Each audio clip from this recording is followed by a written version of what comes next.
WDHA's Reconnect with Rockers. I am reconnecting with Shaun Morgan from Seether. It's great to see your face. You look awesome in the Shaun Morgan. It looks like the media room with the comfy couch in the background there. This came from my old house when I had my other studio up in New Hampshire. So this is a throwback from then. Everything else I kind of it's new for this studio since I moved to Tennessee. But yeah, it's good to see you too. It would be better if it was in person, but you know, we know how that goes right now. So make the best of a bad situation, right? I want to talk about best of a bad situation because I think you guys have made the best of a bad situation. I always say obstacle into opportunity, putting out what I told you before we got rolling here. I think the record of your career. Thank you. You know, CV Specie and Parabellum, the best, if you want, Peace, Prepare for War. Best record of your career. It's everything we love about a Seether record. We've got the happy, the sad, the dark, the light, the pissed off, the hopeful. It's all there. And that's what I think that's what I love so much about the Seether sound, because, you know, that aggression is there, but there's still always that peace and happiness to be found in the songs. So what you guys have done, and I think it's so tough to put out such a great record and then sort of be like, dum de dum de dum de dum de dum, dum de dum de dum de dum de dum de dum. But you guys did the acoustic performances. You guys did. I loved the live show that was happening over the summer. Here's what I did. I got my cocktails. I got my screen.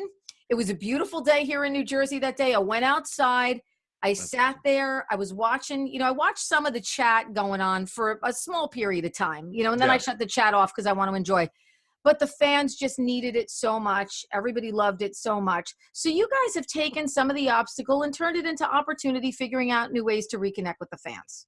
Yeah, that was, you know, I initially, when we really, the very first month or two of lockdown, we didn't know what to do. So I was seeing a lot of people were doing some acoustic streams and, especially on YouTube and Twitch and things like that. And I kind of dipped my toe into that. But to be honest, it was such a weird experience for me sitting in this exact spot, playing a song and then stopping and the song's over and then going, okay, I guess I'll just answer some questions now. And then I have this list of questions and I'd answer 3 or 4. And I'm like, okay, now I got another song for you. And I tell you what, my nerves were shot because it was so terrifying. And my anxiety went through the roof. So I only did 2 of them because it just felt so bizarre. I think now if I did it, I would have a better idea of how to do it and maybe play more songs and talk less. But you know, so we've been trying to stay connected. And that show, for example, we wanted to have production for it. We wanted to have it look good. We wanted the decent set list, kind of get some of the new stuff out and play some of the old favorites for people's.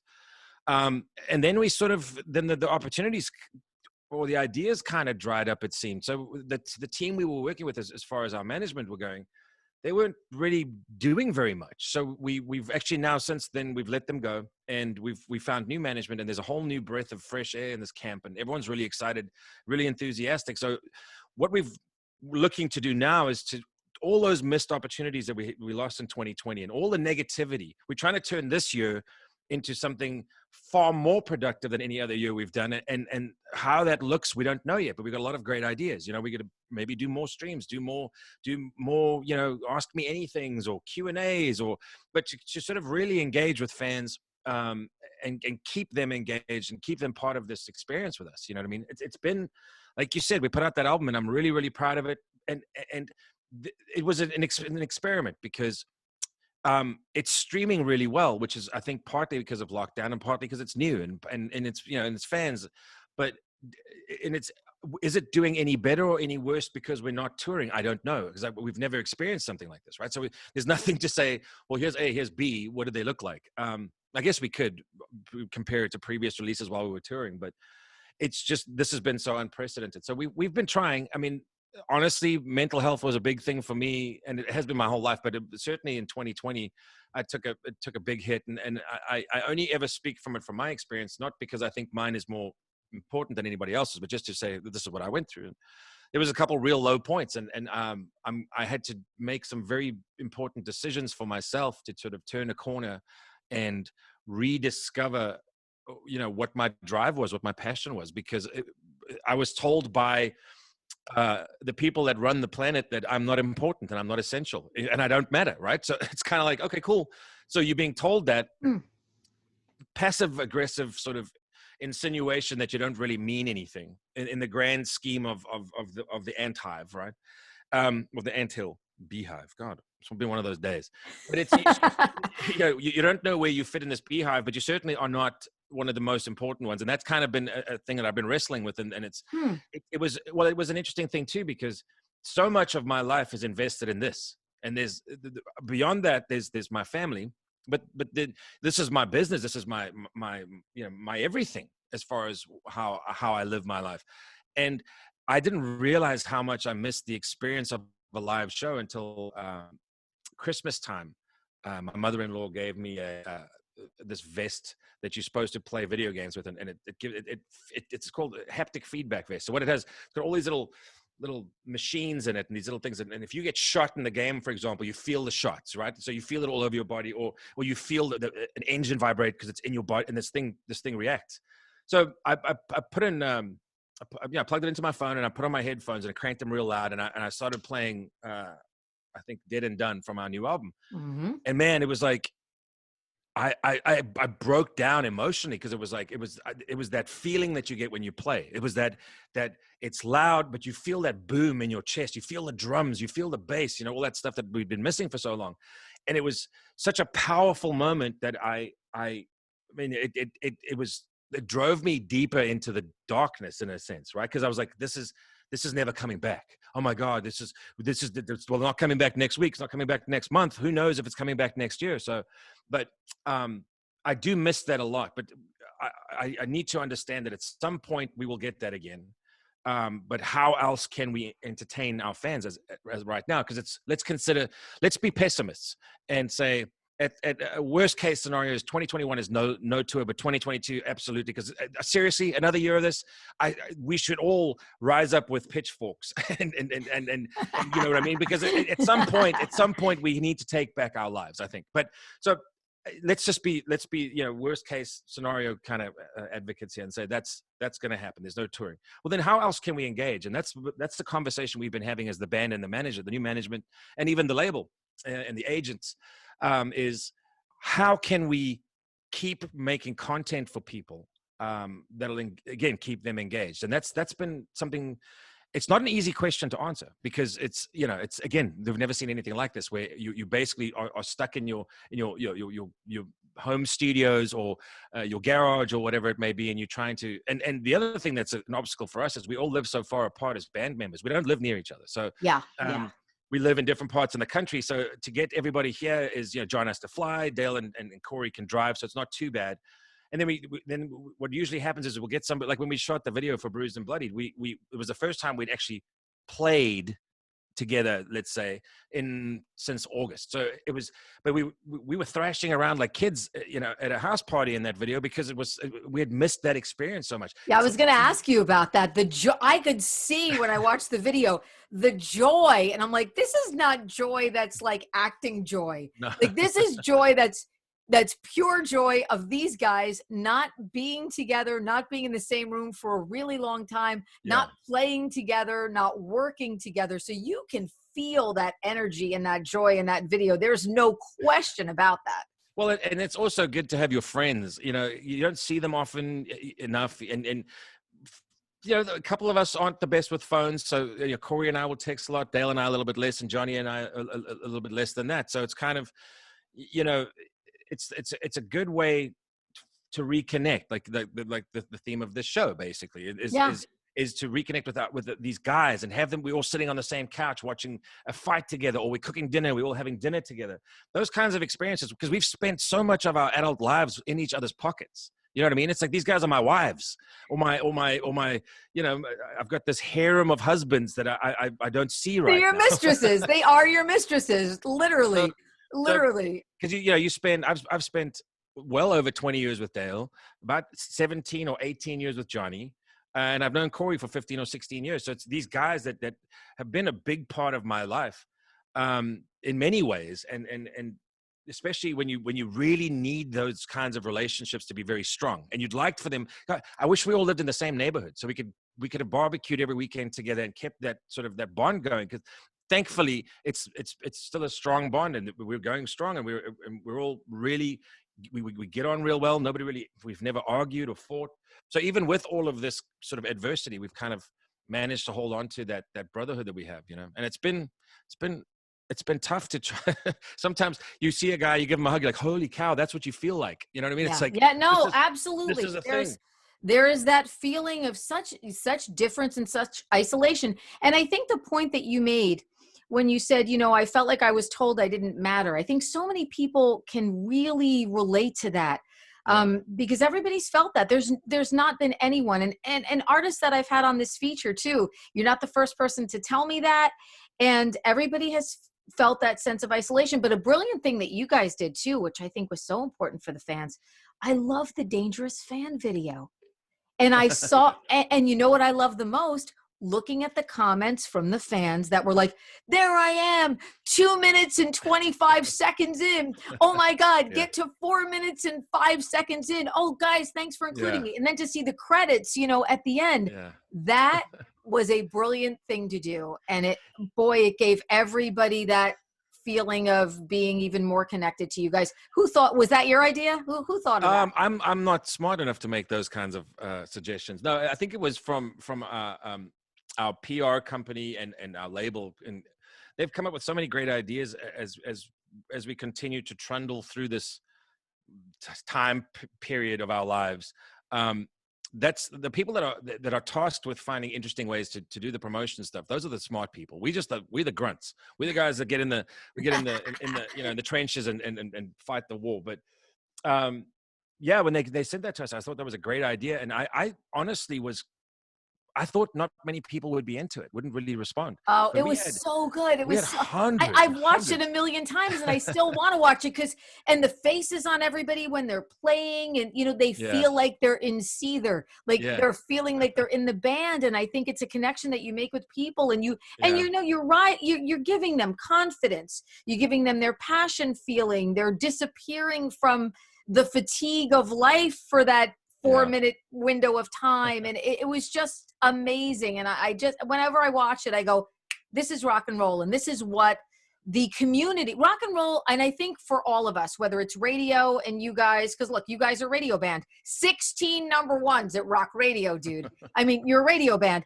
So we've always had that sense of community together. We may not yeah. see each other all the time. I may not connect with you 5 times a year, Right. but when you do come to New Jersey, New York area, we are able to connect. So there's been that sense of community. And I think that listeners and fans have that sense of community too. And that's the thing that people have missed the most. So putting together that fan video and having that sense of community with people, I think was a big deal. And it's interesting because I feel like we live in a time when communities are failing and are sort of slowly, dissolving. And so I think part of what we try to do is really hold on to that, to be good to each other, to try and be kind and instead of being a dick, because it's so much. They both take the same amount of effort. It really comes down to, what are you willing to how are you willing to affect this person that you currently interacting with, and that I have a lot of disdain and I really dislike and hate social media with a passion. And I think that's really leading to a lot of that doesn't help it during this time, right? Because everybody's brave and angry behind these screens, and it sort of fosters. It's a breeding ground for people to say horrible things to each other. And I don't have any social media for myself because I think it's terrible. I honestly I used to have it back in the day when Twitter was first a thing. I was on there for a few months and man, did I get myself in so much trouble because I have zero filters. Have never been accused of being politically correct in my life, unfortunately. But so it was just, but the thing about it was there was so much vitriol even back then when it was a brand new thing and people could reach out and touch you one-on-one. You know what I mean? There was that instant accessibility to somebody, and the heinous things that people were saying, whether they meant them or not, doesn't really matter. It's just that because they could. You know what I mean? Mhm. And it feels to me like there's that part of it has grown, and the sort of connecting with people thing has shrunk, because most of them are self-serving, and they are platforms for you to show how important you are, and really how your opinion should be regarded above everybody else's. And I think that that's destroying that sense of community. And I mean, you know, we do things like the Rise Above Fest, where we've been talking about suicide awareness now for almost a decade, but way before it was a thing, like a hot topic amongst the pop stars and the actresses and things. We've really been, again, in the trenches on that, and especially yeah, with those that's a community that you find when we had the show up in Bangor, Maine.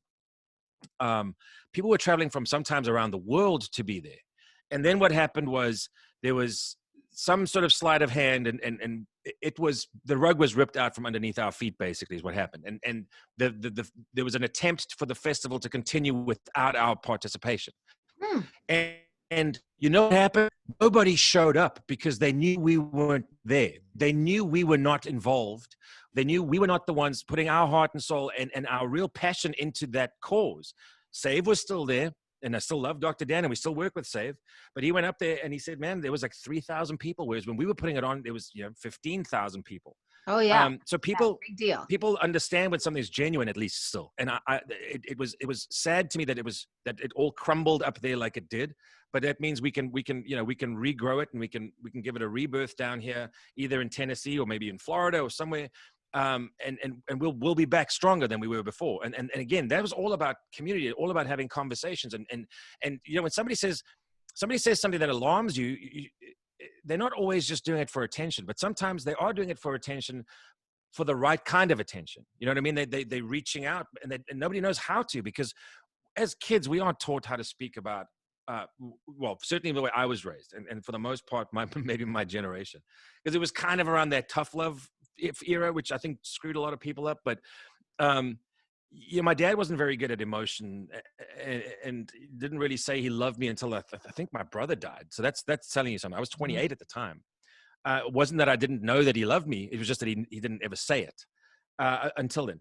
So you grow up in this sort of emotional wasteland of a household where my stepmom she relied heavily on emotion, and she was all about that kind of stuff. But my dad's go-to response if we were crying for something was like, I will give you a reason to cry, which implied a spanking. So if you were unhappy, you bottle it up. You just, because you got to toughen up and you got to just work through it. So those kinds of things, that leads you to become quite introverted. And I never talked to any of my school friends. I was molested by a school teacher. I told my friends, they didn't believe me. That's the kind of environment it was, My question was, why would I make it up? What do you think I'm trying to do here? I loved that person. Now I've been abused by that person. Now I'm telling my friends, and everyone says, "No, you're full of it." So I've kind of grown up not being very good at expressing my feelings, but I understand that that's not just me; it's a universal thing for the most part. And so to try and get people to open up about things that are deeply disturbing is difficult, because we don't really live in a place that likes to talk about uncomfortable things in the world, right? We don't like to talk about things that make us sad or angry or fearful. We want to keep to the happy stuff, and we want to hang on to those emotions as hard as possible, because the negative ones are the ones that they just eat away at us quietly on the inside. But that's why most of the music that I write it leans heavily towards that stuff, because when I'm happy, I don't feel the need to write a song. When I'm unhappy, I feel the need to vent about it, or I'm angry and I need to get up here and I need to bang away on this keyboard and write some drum parts, and try and sort of, I don't know, exercise myself in a sense. Well, and Shaun, now is a time too where people need a Rise Above Fest more than ever. I mean, now is a time where everybody is feeling, people are searching kind of within themselves these days, because you're looking at what we've lost is time, and time, unfortunately, you never get back. Oh yeah. And, you look at people around you, maybe somebody's suffering with being terminally ill, or maybe you've got aging parents, and you look at the time that we've lost. And, when that sets into your mind, the fatigue becomes really, really real. Right. And, now is a time where people need that. more than ever. So I would imagine that, right now it seems kind of probably the waters are a little bit muddied with what you can do with that. But moving out of this, I think putting, the Rise Above Fest together in 2012, as part of an inspiration that was given to you by the passing of your brother, Right. is going to be something that's going to live on, because Well, it's needed more now than ever. yeah, and that's the sad part is that there's been such a spike in all of the vices, like the alcoholism, the drugs, the abuse, Yep. both spousal and child abuse, the spike in suicides. Just there's all of the negative stuff. There's really no silver linings for me out of 2020, except for that I came out of it alive. You know what I mean? It's like, and my family is intact, whereas there were times when it looked like it wasn't going to be anymore. So and I think people need to be able to say that it's okay to say that too. I'm trying to think of like silver linings for me out of 2020, 2021. I don't know. I'd be grasping at straws to try to find a few, myself. Yeah. I think we had a big sense of loss, and I think a lot of people felt it. And I think being able to sort of hold on and hang on to every day and just try to find a silver lining that's coming for us is a big deal. And I think to hear you, especially a band like Seether, who has such a connection with the fans, people really connect to the music. The music speaks to people. There are bands that are very authentic. There are bands where, people are looking at the lyrics and going, yes, this speaks to me. This speaks to me. You're that band. And I think hearing you just be so honest about it, and you've been very honest. You're an authentic guy. You've been very honest with your struggles this past year, and you've been like, look, this year sucked.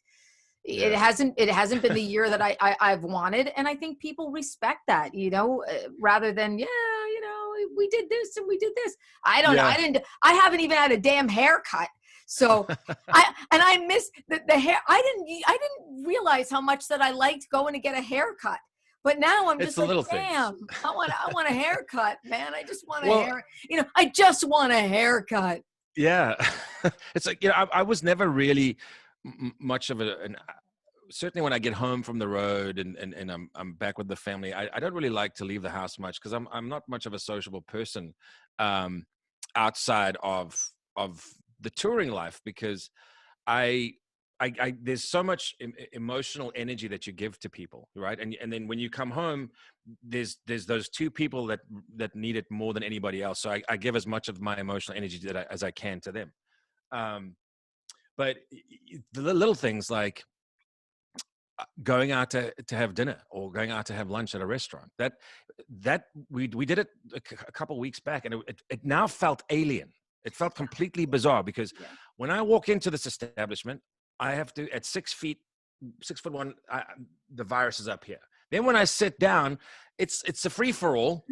You know what I mean? Everyone's doing whatever they want. Then if I want to go to the bathroom, I have to muzzle up again, and I do all these things because whatever I believe about that doesn't really matter. I do it because it's what society is asking me to do, right? And I'm trying to not make any waves. I'm not trying to upset anybody if I can help it. It's just I'm a team player, I'd say. But those kinds of things have become to feel strange to me now, and it's I don't know what to make of that. You know what I mean? Like going to do something as menial, or not menial, but it's something as fun as going to a restaurant has become awkward to me. And it's the second nature things, the things that you just took for granted. Same thing with me, where I had to go to the drugstore last week, and I'm sitting there and I'm going, do I really have to go to the drugstore? Right. Like, it's not even something where I would just like throw on some sweats, get in the Jeep, and go to the drugstore. Now it's sort of like I have to weigh the options of going to the drugstore, and do I really need to go? Can I, and these small things that we did and we took for granted, but I think I knew that when we spoke, I know how authentic you are, and I know how honest you are, and how I just knew it was going to be great. And I think that people hearing that they're not alone, and hearing that, look, Shaun Morgan feels the same way that I do. So I don't really feel like a suck job right now. Like I feel like a normal person, because this is, you know, a Yeah. normalcy now that we're all kind of getting through. And, you know, we're hoping the touring is going to come back sooner rather than later. We want to do it Yeah. safely. We want to make sure everybody can feel comfortable going out to a show and hanging out and rocking out and stuff.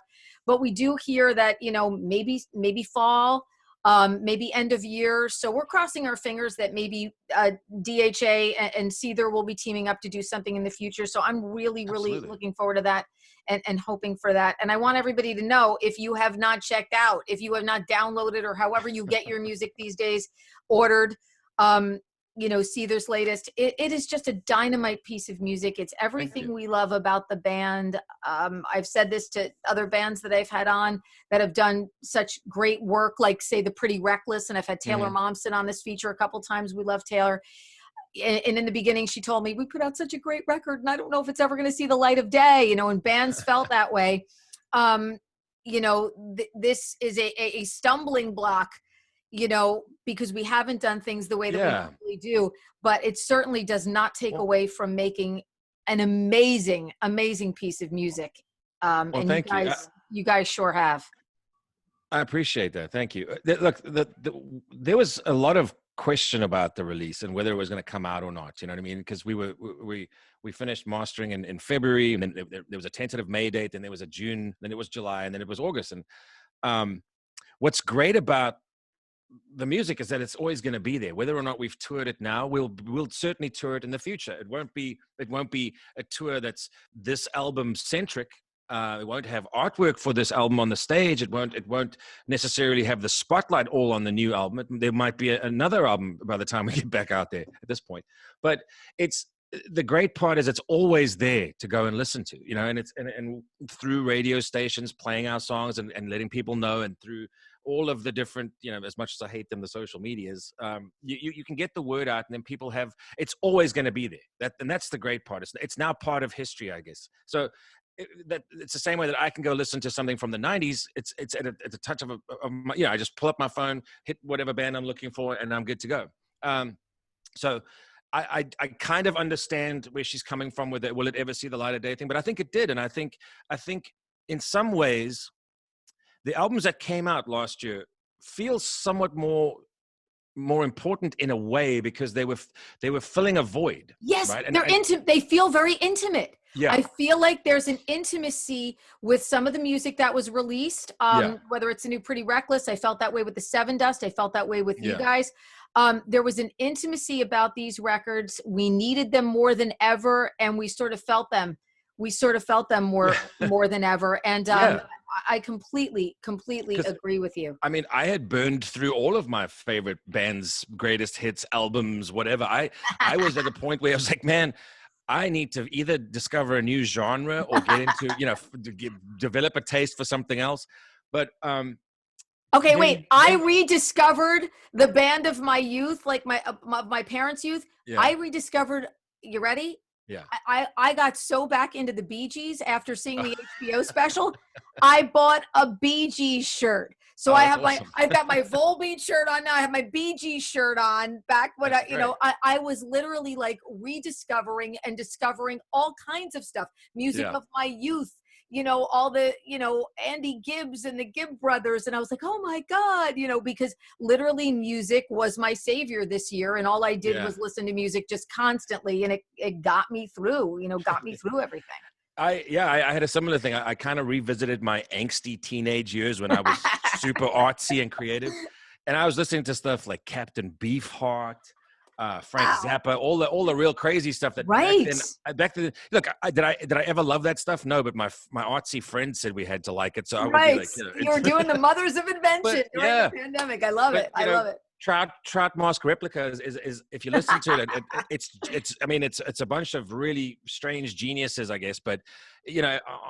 On the face of it, it's a very difficult thing to listen to. But I just had one of those little short phases where I was running out of things.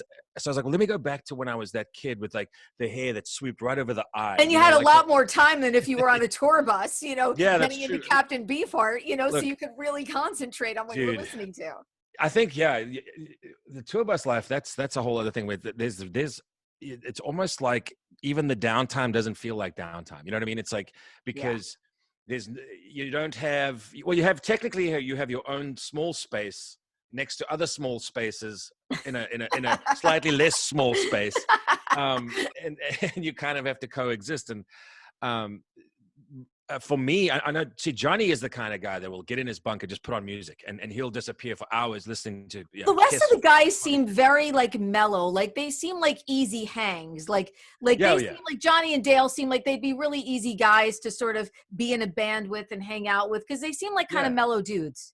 Well, Johnny, yeah, Johnny was he's been a clean and sober guy, and I think for about 16 or 17 years. So that was it's been a long time since we hung out with Johnny in the vodka 80s roundhouse kick days.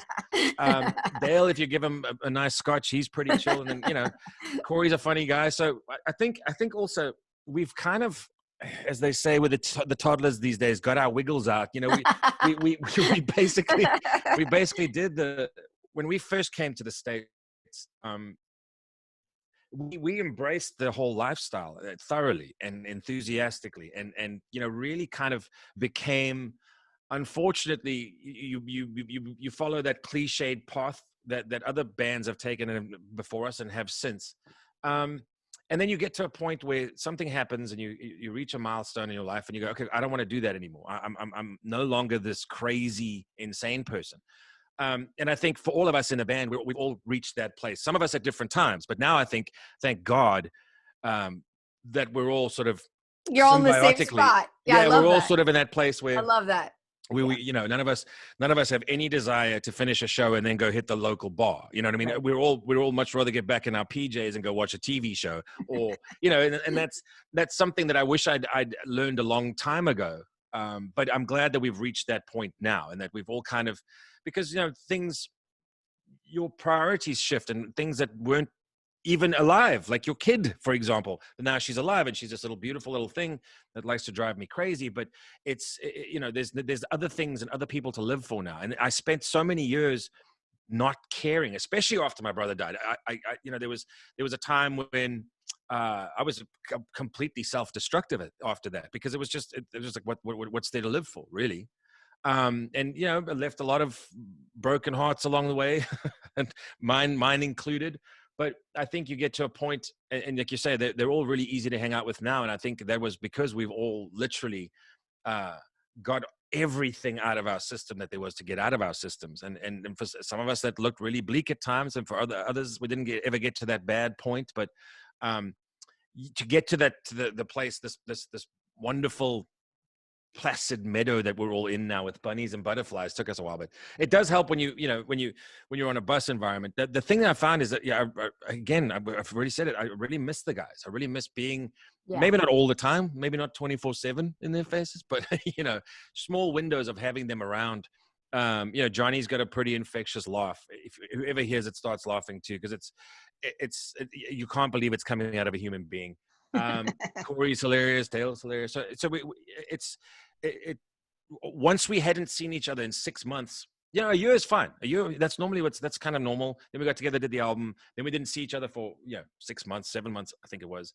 That gap felt so much longer for some reason. It felt because the whole process that we were used to of, okay, album's done, I got about a month or two that I'm going to be home. And you didn't have the date. Yeah, you didn't know, like, hey, May, we're regrouping. Oh, and I'm going to be with these guys for 7 months, and then a break, and then 3 more months, and then another break. You didn't have that. And it always seems longer when you don't know if you're going to see your family. Well, again. it's been interesting, because sometimes time feels like it's flying by. Other times, and far less so, the days drag by. And I was really hoping that the older we got, the slower time would appear, but that's not the case, and that's not fair. Because look, judging by the members of my family and the age that they live to, and and then you factor in my insane 15, 16 years of being an idiot.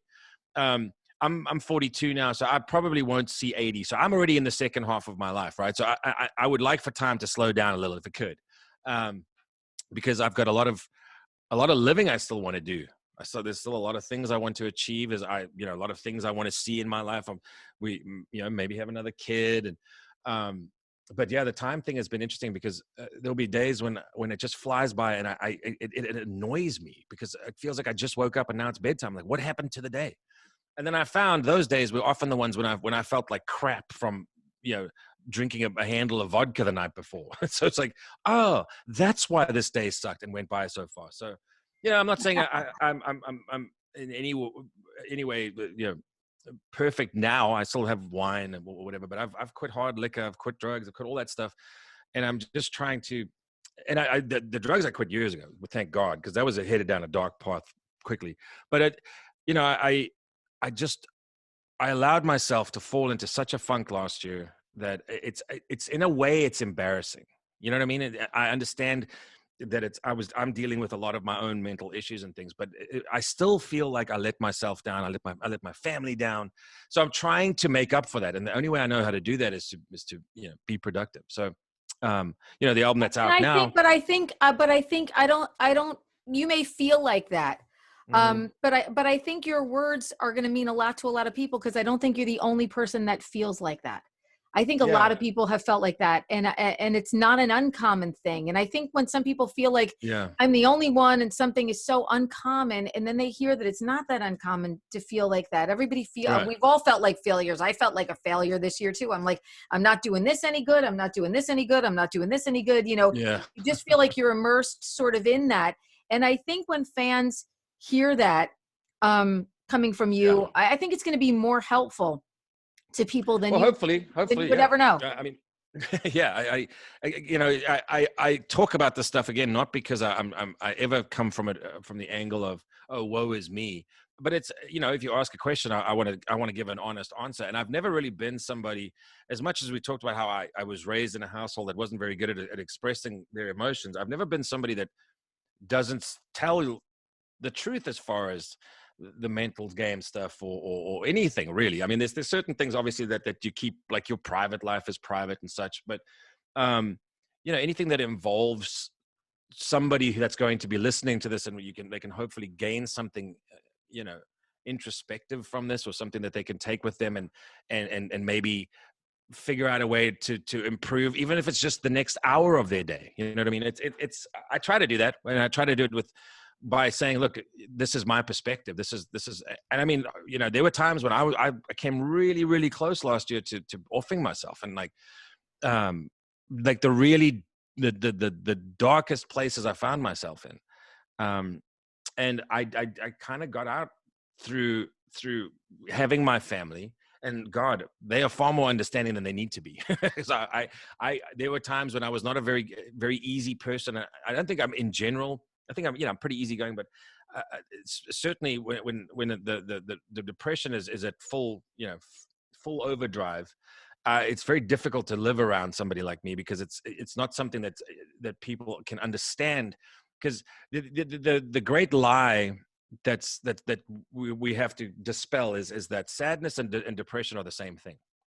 You get sad if your cat dies, or your fish dies, or you get sad if a family member dies. But depression is not, you don't even necessarily even feel sadness. You just feel sometimes nothing. You know what I mean? You feel empty. You feel no drive to do anything, no desire to even shower. You don't look after yourself. You don't really, you don't care about the people around you. It's this horrible thing. It's like a fog that just refuses to clear, and there's ways to get it to dissipate, and those are the things I've been trying to find, like maybe working out, maybe writing music, maybe hanging out with a kid, or my wife. There's certain aspects that have helped me, but it was a rough battle to get from January 1st to December 31st. It was like, Yeah, no, it was. I've had people describe it to me as, I'm not really doing that much, but I feel so tired all the time. Yeah, yeah, And that's sort of, that's that feeling of depression and that feeling of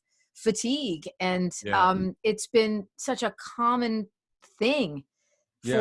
for so many people. And I knew when we chat, I know when I chat with Shaun, it's going to be like total, like just real and authentic and amazing. And I just knew it would be. And Thank you.